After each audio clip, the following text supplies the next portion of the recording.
मुझी भेण जी तबियत सही ना है बाबा। तुझी मदद कयूं था, सा मदद कयूं था। तू हिंदू है या मुसलमान? बाबा अल्लाह जे नाले मदद कयो, मुझी भेण जी तबियत सही ना है बाबा। ती मदद कंदा सही यो बुधा। तू मुसलमान है या हिंदू है? हिंदू जा मदद ना। हां भी मुसलमान नी मदद ना है कंदो। अरे हेडी हां माइने मुसलमान नी मदद ना है कंदो। गोरवे भूख्या तो हेलो कोई भाई सिस्टम थी पियो माइने रे चांदो। हल अबा मुझे भाई छाते अबा ए लाई बीमार है ना कि रत खपे। हां मादे सारो केंगा ना केंगा अब अच्छा हला यार। हां अब मुझे रक्त की जरूरत है। मुझे भा चकना है, मुझे रक्त दी खपे।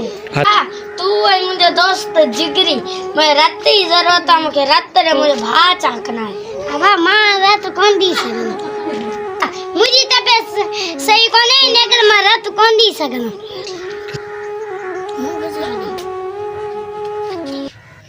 रत के मथुरे वाह दे वाले छो परेशान है छा थियो थई। अब हाल तू मथो न खागे ऐसा परेशान।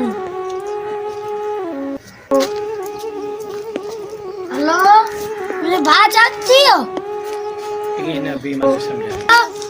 मुझे भात चाहती हो? हाँ बाबा तुझो भा चाक थियो जे मुसलमान हिते छोकरो दाखिल हुयो उन जो उन रत तुझे भा के दिनो आ जे कुछ डी अग में पंजे धी हिते दाखिल कयो हो अस्पताल में। उन्ने मुसलमान है। हाँ मैं वन्यास तो भजा दे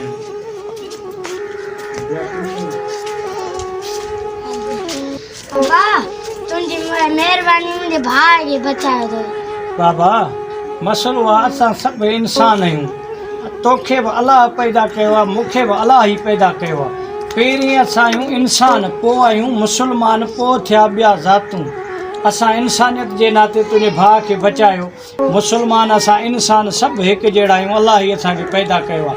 इहे फ़र्क़ु इहे ॻाल्हियूं सभु माना ख़तमु कयो। नफ़रतूं न कयो। इंसानियत इंसान खे ख़िदमत करे। ठीकु आहे न साईं। अल्लाह